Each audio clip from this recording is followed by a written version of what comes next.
What is up, people? What is going on? Today was an episode. Oh my god, today was an episode. Let's get right into it. They go into this room and Poppet says he sees dead people all around the room. I see dead people. But and Evangeline, they ended up looking at it as just a couple of dead corpses. Kind of, I think they were being eaten on or whatever. But Ambrose stealths into the room. He's a master of the night. Uh, Randomly, players will ask for advantage. Like, can I have advantage? And Carlos just sometimes is just like, yeah, whatever. I don't know. It's like, especially when it doesn't really matter. It's like kind of like when your DM doesn't put up a fight for asking for advantage. When your DM goes, yeah, whatever, it doesn't matter. Then like, oh, okay, I could just walk in here to casually. There's no traps, no enemies, nothing. But anyway, everyone eventually goes into the room to kind of check it out. And they're looking at all these bodies, just trying to figure out information. They get a lay of the land of the room. Some of the bodies are still fresh. Some of the bodies still have just died recently. Ferric respects the dead. This man will sing the dead home no matter where he is, where he does. And I will say, good job, Austin, for sticking, which is only episode 10, 11? Episode 11, by the way. But he's 11 episodes in, 11 sessions, and he has stick true to his character. I mean, everybody has, but it's just like when you have such a specific niche. Like, Pickles is angry. Like, that's easy to do every session. Just be angry. Which is crazy because Andy is so nice. Ambrose is just like OCD about a lot of things and just very I don't know. I get military vibe from him. But again, that's easy to pull off. But anyway, just, I don't know, little things like that. Just kind of, I like to see he sings every time he comes across some dead people or whatever. He's like, oh, I gotta sing this song. I gotta respect the dead and pay the rights and all that stuff. But then he casts Speak with Dead. He gets those 5 questions. Questions were, tell me what happened. What were they ambushed by? Where were they going? Can we have your stuff, basically? Is there anything we need to do for you? And that's one question I do love that Ferric respects the dead. And his last question is always like, is there anything you wanted to do in your life? Or is there anything that we can help you? Or whatever. And then the creature just says, run. Run. Ferric immediately pulls out his rapier and he surveys the room. And as he does that, these pulsating sacs of ooze burst open, and there's 3 of them. Coming out of these sacs is 3 undead beholders. Carlos, I said it last episode, but are you trying to kill them purposely? Are you trying to TPK? What? What's going on, Carlos? Carlos, let's sit down and talk. They just leveled up last session. I think they're level 5, and you want them to fight 3 undead beholders. Carlos. Anyway. So we're going to do this little episode. We're going to try to... I really don't like getting into combat of what... Because it's hard to imagine already when you're listening to a podcast about D&D. And then me telling you what happened listening to the podcast is a little hard. So we're going to try to do this the best we can. First up, we had Ambrose in the initiative. He slips into the darkness. He uses stealth to try to get a better advantage. Which is... He plays like a rogue... But he is a ranger, which if he would have stayed a ranger, I would have been like, oh, okay, this makes sense for his rangerness. But he is a ranger artificer. Okay, why didn't he just become like a rogue trickster or something? But anyway, He slips into the darkness and he kind of just fades into the darkness. Ferric uses dissonant whispers on one of the beholders. Uh, Next up, you had Poppet. He apparently has his own turn. He goes out and he attacks. Evangeline still tells him what to do, but he goes out and he attacks. Evangeline goes right after Poppet because usually you see the familiars, they go right after the owners, but I guess I don't know. He might have rolled his own initiative. Evangeline gets out of dodge with a nice misty step. She uses Prince's Wrath, spell she got from the Prince, I think. Prince's Wrath. The beholders go next. One of them just eats Poppet. Other one shoots a shot at Ferric, and I think one shot at Miraz, because I think he got paralyzed, and that's not in my notes. Pickles uses Giant Mike's next, and she punches one dead in the face. Miraz is frightened. Yeah, that's right. One of the beholders frightens Miraz, and he breaks out of it and he attacks. He uses some kind of spell or anything. Spunk turns undead and he summons a new holy weapon, Martha. I forget what Martha looks like, but turn undead. If you're in a party and you don't have a cleric or a very healy paladin, I would definitely consider getting one of those because those are needed. Turn undead didn't work as well as we planned it to, as well as they planned it to. So it I don't know. It didn't work out too much, or it didn't do what it was supposed to do fully. And then we're back to the top of the initiative. So we had make sure we didn't miss anybody. Ambrose, Ferric, Evangeline, Pickles, Miraz, Spunk. Yeah, so 6 people, and then the beholders go in. All the beholders go at the same time. So, back to Ambrose. He rose high. I mean, he shot some crossbows from the darkness, and I started blasting. But this man never rose low. Like, I don't think I've ever heard this man say, God dang it, a 7. It's always like 26, 25, 32, 300.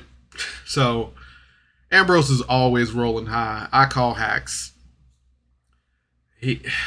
Now I need, if anybody who watches the homebrew, now I need the crit machine heavy arms Oliver against the high roller Ambrose Buisson. Ferric is up. He fails his saving throw, and I think he is paralyzed or feared. One or the other. I'm not going to say they both do the same thing, but they both do the same thing.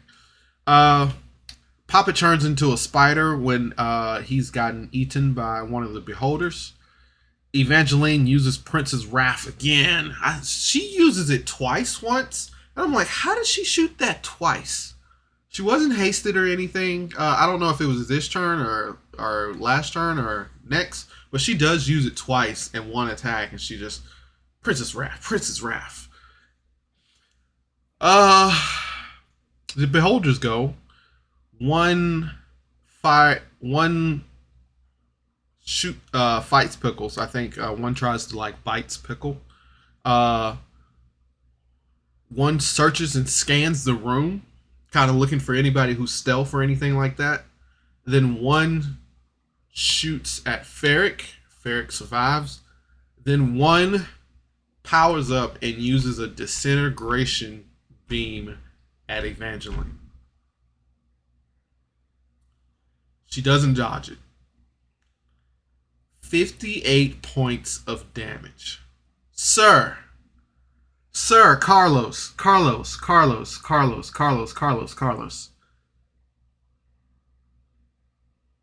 Why?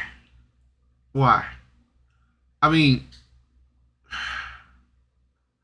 I think they're level 5 Why? Why did you do? Why? Why?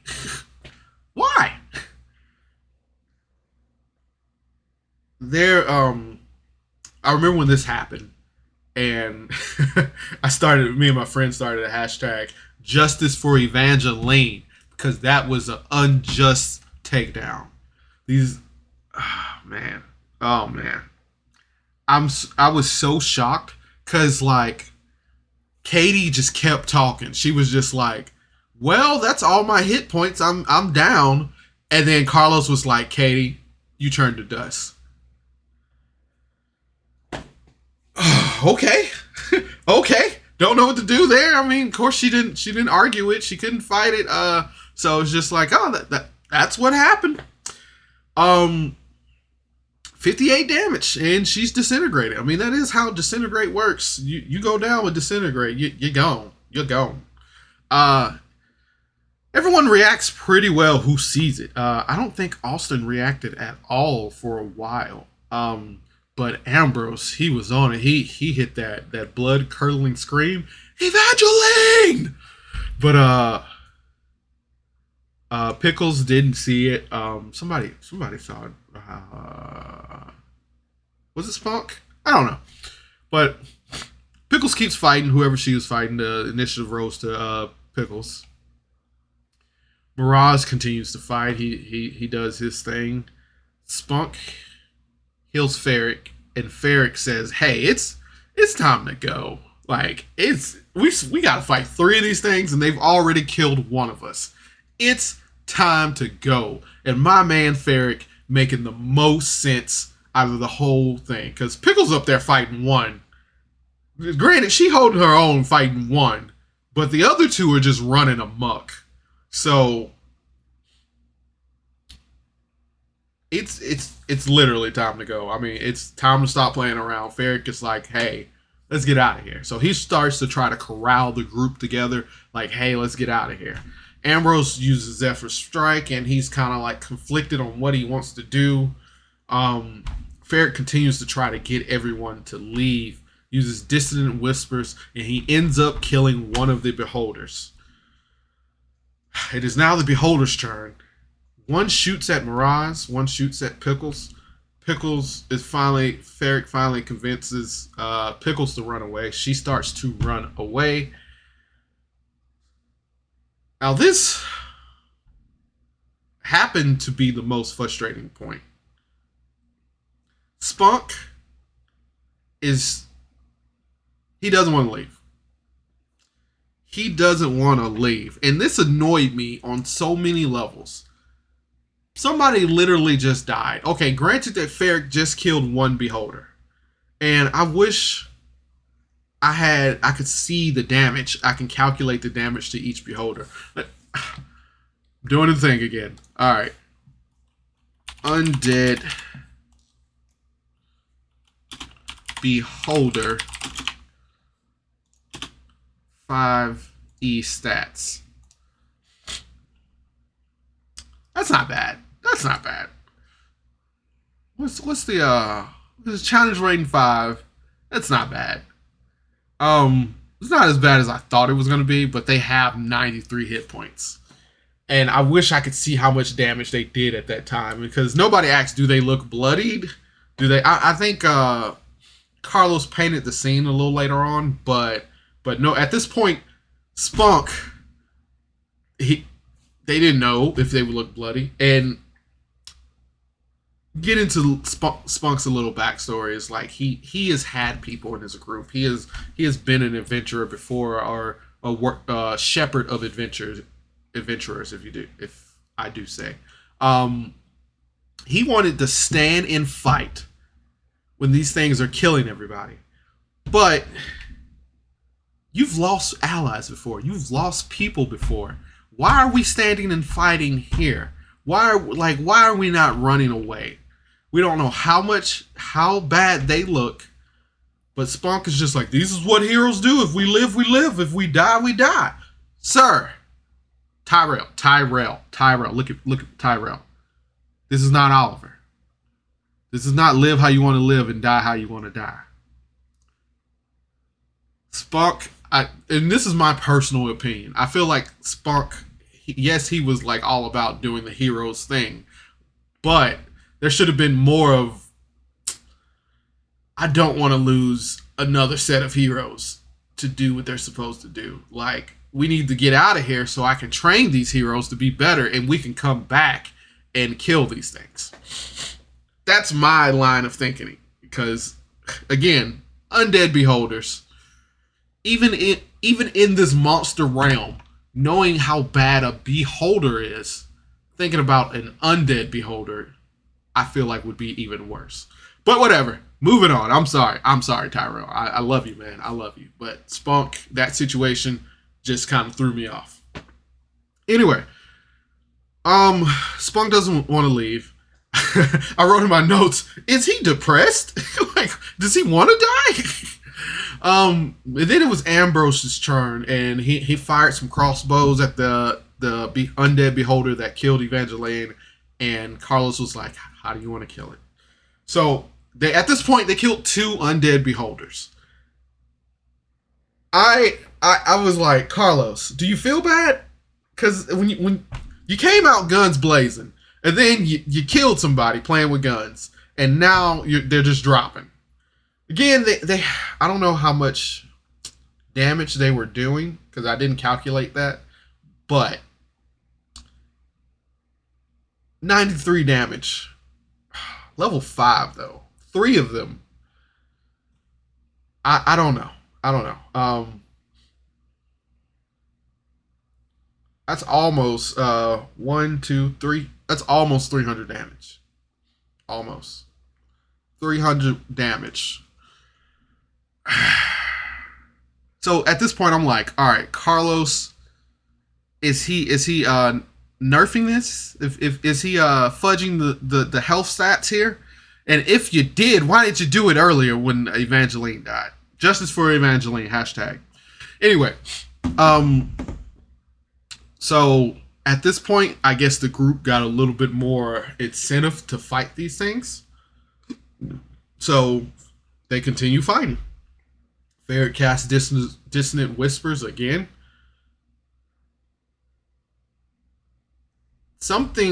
Okay. I get that feelings and emotions were high right here, but man, Katie just kept talking. And I was like, yo, I was trying to feel this scene, and then like it was just like, which, I mean, a lot of people were talking, but I was like, man, Katie, you're supposed to be dead. Like, I don't know, bring it down some. But yeah, I mean, they were all playing around, but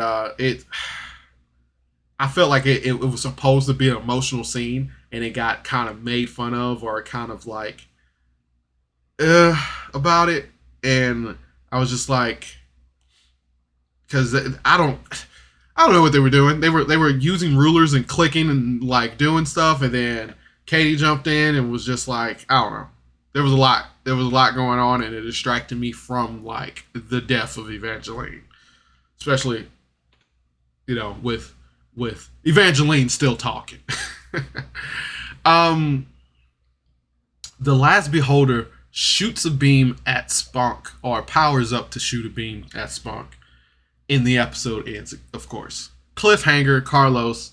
You know, I thought cliffhangers were bad for us, but I can only imagine being a player, and that's where we ended the session.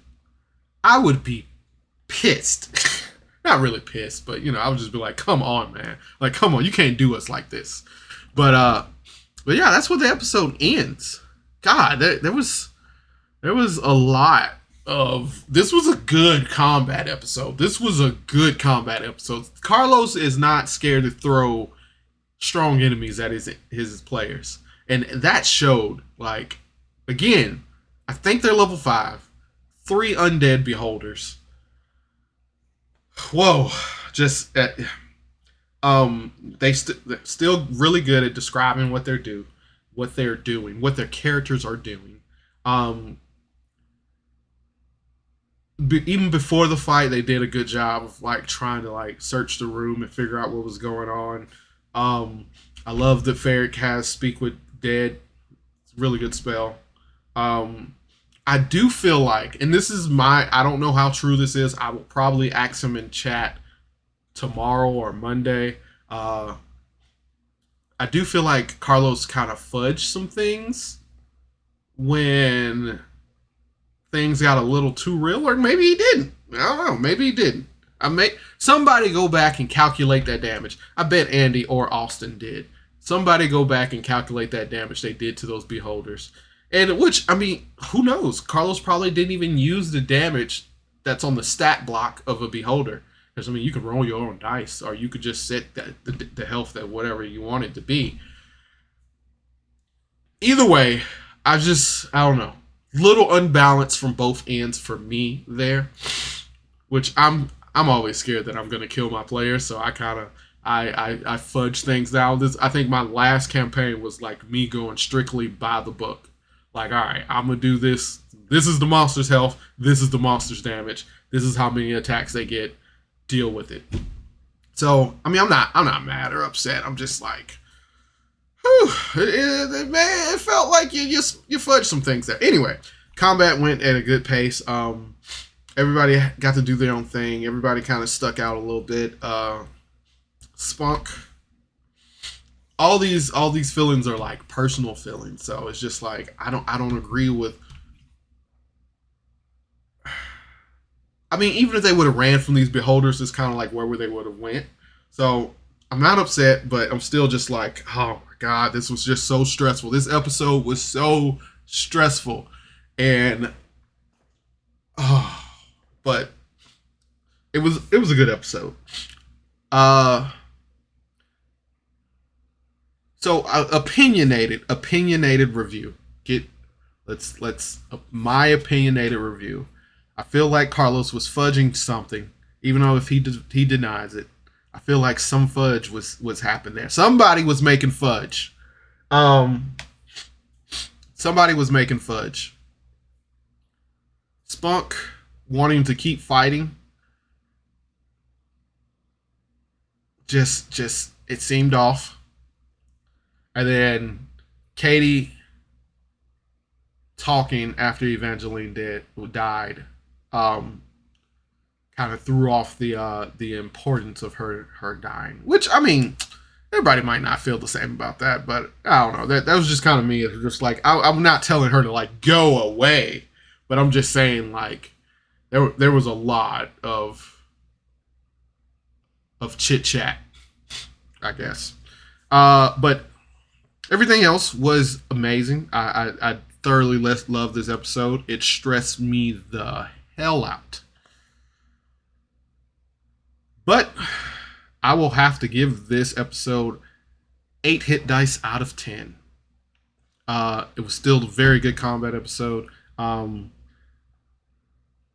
Player choices may have been off. DM choices may have been off. I will confirm that and probably never tell you guys about it either. But 8 hit dice out of 10. I love it. It was a good episode. And I love you guys, and I love the things you do. And just remember, you are loved, you are important, and you matter. You guys have a good night. Thanks for tuning in. Bye.